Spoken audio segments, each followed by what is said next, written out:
G'day viewers, welcome to the another week's ending! Hi viewers, thanks for coming. It's Aidsy here, I'm here too. I'm not saying we've been day drinking because it'll be night by the time this is live. That's right, see?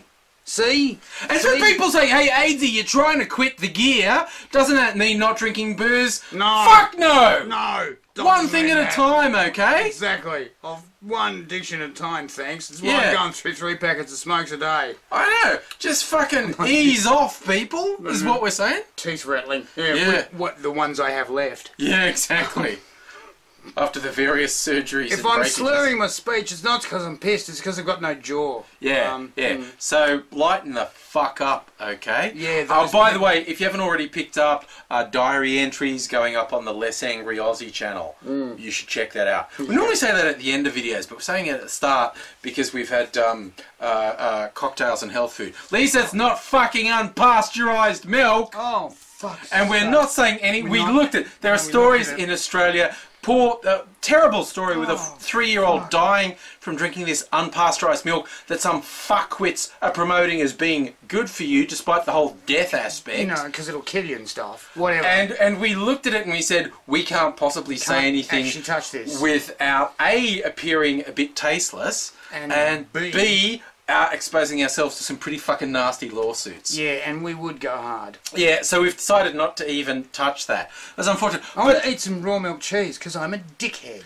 Yeah. I need the taste. I need the taste of France. Oh, that's right. I'm not French and I'm a fucking idiot. Anyway. But speaking of horrible things and killing people, the CIA torture report came out this week. Oh my fucking God. Get some. It's kind of like, okay, we already knew.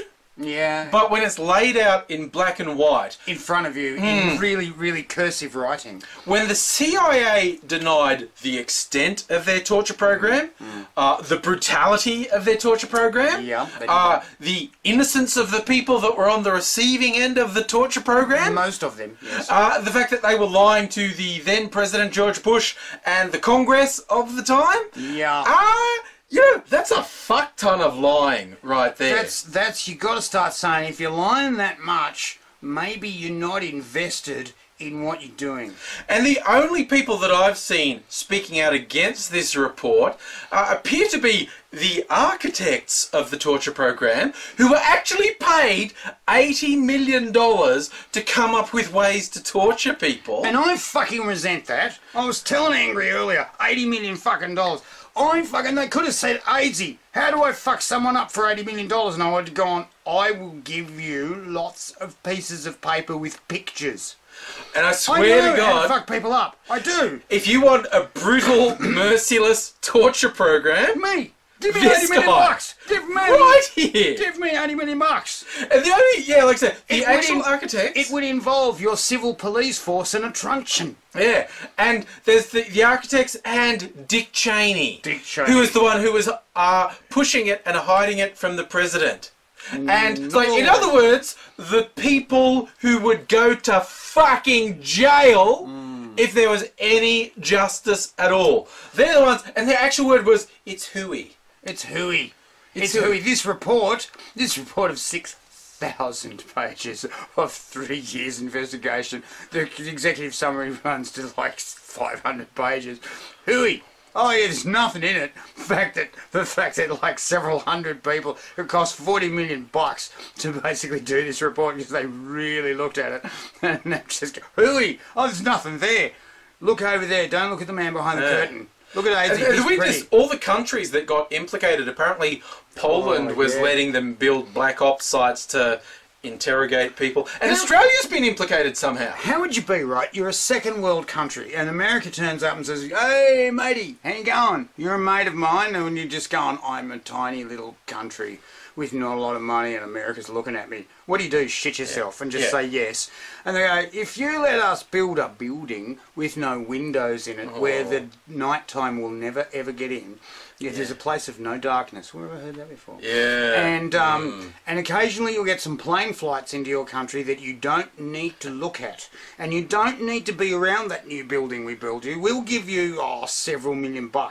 And then occasionally you'll see some people in some traditional tribal garb that you don't need to be worried about. And don't be near the building in the middle of the night, because you'll hear noises like screaming, but it's really laughing. Yeah. Because it's a party place. And possibly when you think about it and you're alone at night with your thoughts, you might hear screaming again. But that is actually your imagination. You're imagining what you're responsible for. Yeah, yeah. When you're thinking about how your soul is lightly stained, that's will come back. And Australia is somehow implicated in it, and we don't know how. Yeah. This is the whole thing, we don't know exactly what... Oh, God, let's lighten things a bit. Let's talk about what a fucking train crash our Australian government is. The gift that keeps on giving. It is. I mean, okay, so right, you know, we get in and we every week or so we get up and we comment on news and we comment on government, we comment on stuff and we go, how fucked is stuff? And then we really need to look for stories, right? We need to get on the internet and actually go, well, how fucked is stuff? Oh dear, that's boring. Oh, that's sad. Oh, that's murderous. Oh, that's good, right? We have to get on the internet every friggin' week. Our Australian Commonwealth federal government basically keeps on paying up. It's like that machine in the corner of that club that is mythical that you go to, that you put one coin in and just keeps on coughing up all night. You go, I can't fucking lose, because every time I see the news, our Australian federal government fucks up again. And it's a mixture of incompetence, arrogance, and sheer indulgence that keeps us going. So thanks, guys. I seriously don't think in the year they've been in power there has been a week where they haven't given new material. I don't have to rehash things. It's like on a daily basis. They just do stuff and you just go, you can't be fucking serious. It's like, you know, they've given us some great images. Like, our treasurer is a large guy. He's like clearly got a weight problem.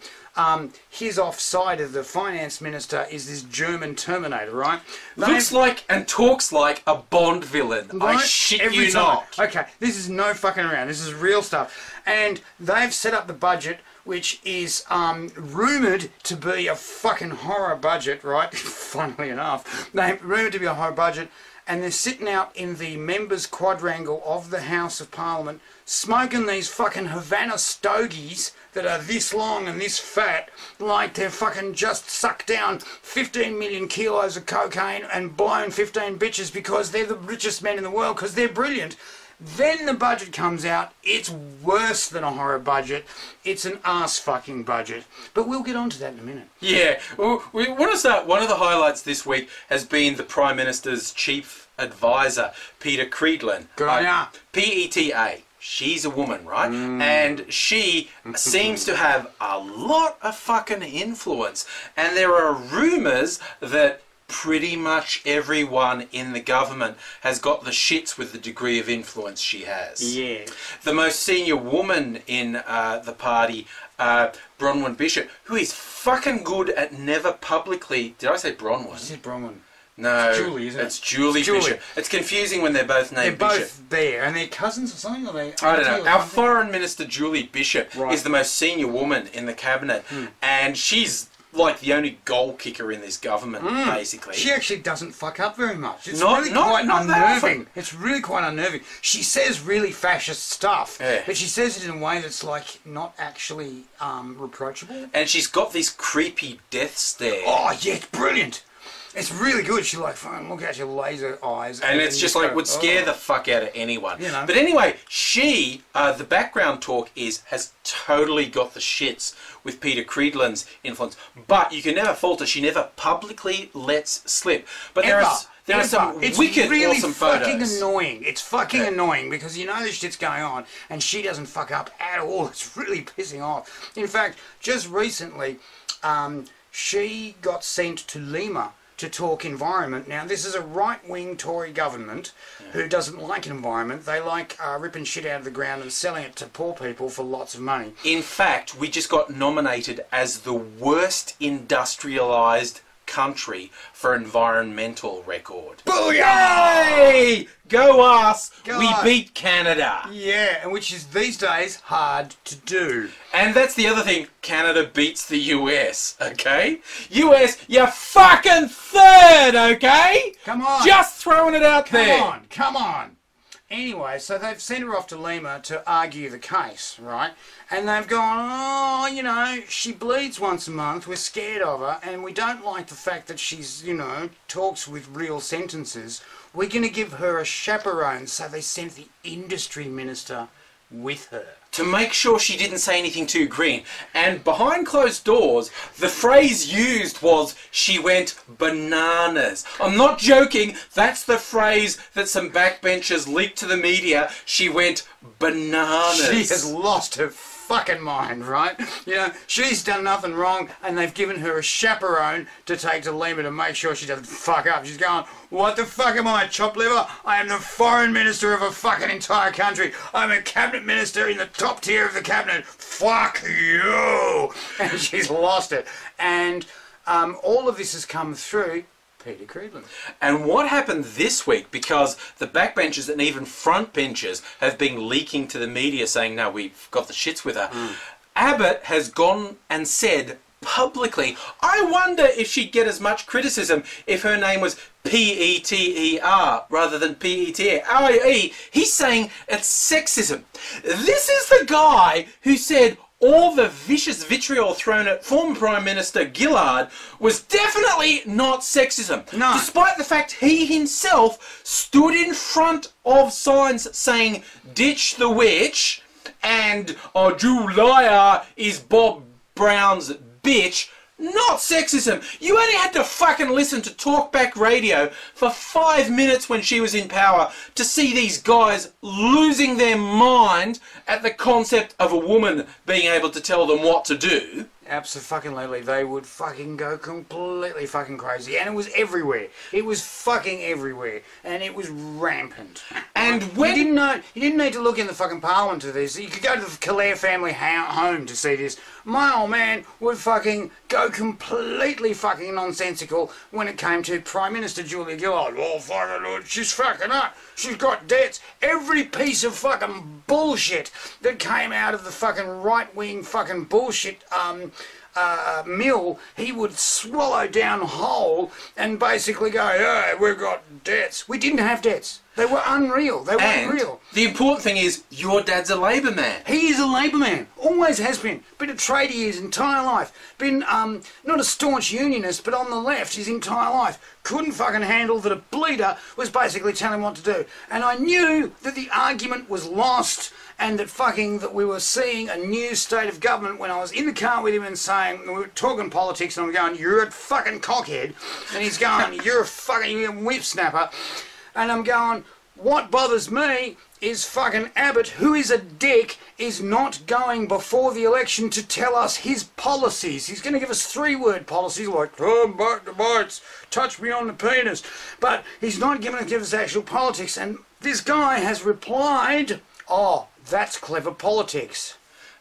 So when people were saying the attacks on Gillard were at least partly founded in sexism, that was Labor attacking the Liberal Party. When Abbott said the attacks on Credlin were at least partly sexism, which may be true, Abbott is attacking the Liberal Party. He's attacking his own party. They're fucking eating themselves. It's like blood in the water. The media are having a fucking wank fest over the blood in the water. They love it so much. It's feeding time. They are going fucking crazy. I mean, every time these guys make a move, they fuck up. And they have done the entire time they've been in office. Let's not fuck around here. Yeah. Every time they've done anything, they've fucked up.